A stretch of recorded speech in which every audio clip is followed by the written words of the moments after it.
ಎಲ್ಲರಿಗೂ ನಮಸ್ಕಾರ. ಈ ವಿಡಿಯೋದಲ್ಲಿ ನಾವು 8ನೇ ವರ್ಗದ ವಿಜ್ಞಾನ ವಿಷಯದ ಮರುಸಿಂಚನ ಅಧ್ಯಾಯ 9 ವಿದ್ಯುತ್ ಪ್ರವಾಹದ ರಾಸಾಯನಿಕ ಪರಿಣಾಮಗಳು ಈ ಅಧ್ಯಾಯಕ್ಕೆ ಸಂಬಂಧಿಸಿದಂತೆ ಮುಂದುವರೆದ ಚಟುವಟಿಕೆಗಳ ಬಗ್ಗೆ ನೋಡೋಣ. ಈ ವಿಡಿಯೋದಲ್ಲಿ ನಾವು 2 ಕಲಿಕಾ ಫಲಗಳ ಚಟುವಟಿಕೆಗಳ ಮಾಹಿತಿಯನ್ನು ತಿಳ್ಕೊತೀವಿ. ಚಟುವಟಿಕೆ 1ರಲ್ಲಿ ಕೊಟ್ಟಿರುವ ಉಪಕರಣ ಅಥವಾ ಸಾಧನಗಳನ್ನು ಗುರುತಿಸಿ ಅದರ ಸಂಕೇತ ಬರೆಯಿರಿ ಅಂತೈತಿ. ಇದು ಮೊದಲೇ ಚಿತ್ರ. ವಿದ್ಯುತ್ ಕೋಶ ಅಥವಾ ಶುಷ್ಕ ಕೋಶ ಅಥವಾ ಸೆಲ್ ಅಂತ ಕರಿತೀವಿ. ಇದರ ಸಂಕೇತ ಇದು.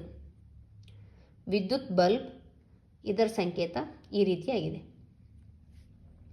ಸ್ವಿಚ್ ಅಥವಾ ಒತ್ತು ಗುಂಡಿ ಅಂತ ಹೇಳಿ ಕರಿತೀವಿ. ಇದರ ಸಂಕೇತ ಇದು.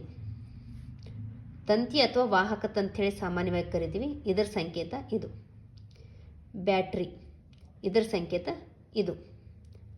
ಇನ್ನು ಚಟುವಟಿಕೆ 2ರಲ್ಲಿ ಒಂದು ಸರಳ ವಿದ್ಯುತ್ ಮಂಡಲವನ್ನು ರಚಿಸಿ ಅಂತೈತಿ. ಅದನ್ನು ನೀವು ಚಟುವಟಿಕೆ ಮುಖಾಂತರ ಮಾಡಬೇಕು. ಚಟುವಟಿಕೆ 3ರಲ್ಲಿ ನಿಮ್ಮ ಮನೆಯಲ್ಲಿ ವಿದ್ಯುತ್ ಶಕ್ತಿ ಬಳಸಿ ಕಾರ್ಯನಿರ್ವಹಿಸುವ ಉಪಕರಣಗಳನ್ನು ಪಟ್ಟಿ ಮಾಡಿ ಅಂತೈತಿ. ಸಾಮಾನ್ಯವಾಗಿ ಈ ಎಲ್ಲ ಉಪಕರಣಗಳು ವಿದ್ಯುತ್ ಶಕ್ತಿಯ ಮೇಲೆ ಕೆಲಸ ಮಾಡ್ತಾವೆ. TV, radio, fridge, washing machine, mobile, mixer, cooler, hair dryer ಈ ರೀತಿಯಾಗಿ ಉಳಿದ ಉಪಕರಣಗಳನ್ನು ಕೂಡ ನೀವು ಬರೀಬಹುದು. ಇನ್ನು ಚಟುವಟಿಕೆ 4ರಲ್ಲಿ ಇಲ್ಲಿ ಒಂದು 5 ಚಿತ್ರ ಕೊಟ್ಟಾರ. ಶುಷ್ಕ ಕೋಶ, ಬಲ್ಬ್ ಮತ್ತು ವಾಹಕ ತಂತಿ ಕೂಡಿ ಬೇರೆ ಬೇರೆ ರೀತಿಯಾಗಿ ಜೋಡಣೆಯನ್ನು ಮಾಡ್ಯಾರ. ಈ ಎಲ್ಲ ಚಿತ್ರಗಳನ್ನು ಗಮನಿಸಿ ಯಾವ ಚಿತ್ರದಲ್ಲಿ ಬಲ್ಬ್ ಬೆಳಗುವ ಸಾಧ್ಯತೆ ಇದೆ ಅನ್ನೋದನ್ನು ನೋಡಬೇಕು. ಈ ಮೇಲಿನ ಚಿತ್ರಗಳನ್ನೆಲ್ಲ ಗಮನಿಸಿದಾಗ ಚಿತ್ರ ಸಿಯಲ್ಲಿ ತೋರಿಸಿದಂತೆ ಜೋಡಿಸಿದಾಗ ಮಾತ್ರ ಬಲ್ಬ್ ಬೆಳಗುತ್ತದೆ. ಇದು ಸರಿಯಾದ ಜೋಡಣೆ ಆಗಿದೆ ಅಂಥೇಳಿ ಗೊತ್ತಾಯಿತು. ಇನ್ನು ಕೆಲವು ಸಂದರ್ಭದಲ್ಲಿ ಬಲ್ಬ್ ಬೆಳಗುವುದಿಲ್ಲ, ಏಕೆ ಅಂತ ಐತಿ.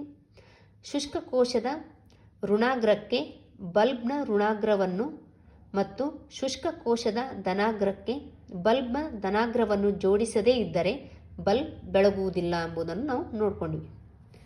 ಇನ್ನು ಚಟುವಟಿಕೆ 4ರಲ್ಲಿ ಬಲ್ಬ್, ಸ್ವಿಚ್ ಹಾಗೂ ವಿದ್ಯುತ್ ಕೋಶದ ಸರಿಯಾದ ಜೋಡಣೆಯನ್ನು ತೋರಿಸುವ ಒಂದು ಸರಳ ವಿದ್ಯುತ್ ಮಂಡಲವನ್ನು ರಚಿಸಿ ಅಂತೈತಿ. ಇಲ್ಲಿ ಚಿತ್ರವನ್ನು ನೋಡಿ ಈ ರೀತಿ ರಚಿಸಬೇಕು. ಈ ಎಲ್ಲ ಚಟುವಟಿಕೆಗಳನ್ನು ಮಾಡಿದ ನಂತರ ಕಲಿಕೆಯ ದೃಢೀಕರಣಕ್ಕಾಗಿ ಕೆಲವೊಂದು ಪ್ರಶ್ನೆಗಳನ್ನು ಕೊಟ್ಟಾರ. ಒಂದು ಸರಳ ವಿದ್ಯುತ್ ಮಂಡಲವನ್ನು ರಚಿಸಲು ಬೇಕಾಗುವ ಸಲಕರಣೆಗಳು ಯಾವುವು? ಒಂದು ಸರಳ ವಿದ್ಯುತ್ ಮಂಡಲ ರಚಿಸಬೇಕಾದ್ರೆ ವಾಹಕ ತಂತಿ ಬೇಕು, ವಿದ್ಯುತ್ ಉಪಕರಣ ಬೇಕು. ಅದು ಯಾವುದಾದ್ರೂ ಆಗಿರ್ಬೋದು. ಸಾಮಾನ್ಯವಾಗಿ ನಾವಿಲ್ಲಿ ಬಲ್ಬನ್ನು ತಗೋತೀವಿ. ಸ್ವಿಚ್ ಮತ್ತು ಶುಷ್ಕ ಕೋಶ ಇವೆಲ್ಲ ಒಂದು ಸರಳ ವಿದ್ಯುತ್ ಮಂಡಲವನ್ನು ರಚಿಸಲಿಕ್ಕೆ ಬೇಕು. ವಿದ್ಯುತ್ ಮಂಡಲದಲ್ಲಿ ಬಳಸುವ ಬಲ್ಬ್ ಹಾಗೂ ವಿದ್ಯುತ್ ಕೋಶದ ಸಂಕೇತವನ್ನು ಬರೆಯಿರಿ ಅಂತೈತಿ. ಬಲ್ಬನ್ನು ನಾವು ಈ ರೀತಿ ಗುರುತಿಸ್ತೀವಿ ಮತ್ತು ಶುಷ್ಕ ಕೋಶವನ್ನು ಈ ರೀತಿ ಗುರುತಿಸ್ತೀವಿ. ಇಲ್ಲಿ ಉದ್ದನ ಗೆರೆಯನ್ನು ನಾವು ಧನಾಗ್ರ ಅಂಥೇಳಿ, ದಪ್ಪ ಮತ್ತು ಗಿಡ್ಡವಾದ ಗೆರೆಯನ್ನು ಋಣಾಗ್ರ ಅಂಥೇಳಿ ಗುರುತಿಸ್ತೀವಿ. ಕೊಟ್ಟಿರುವ ವಿದ್ಯುತ್ ಮಂಡಲದ ಭಾಗಗಳನ್ನು ಗುರುತಿಸಿ ಹೆಸರಿಸಿ ಅಂತೈತಿ. ಇದು ನೋಡಿದ ತಕ್ಷಣ ಗೊತ್ತಾಗ್ತದೆ ಇದು ಬಲ್ಬ್, ಶುಷ್ಕ ಕೋಶ, ವಾಹಕ ತಂತಿ.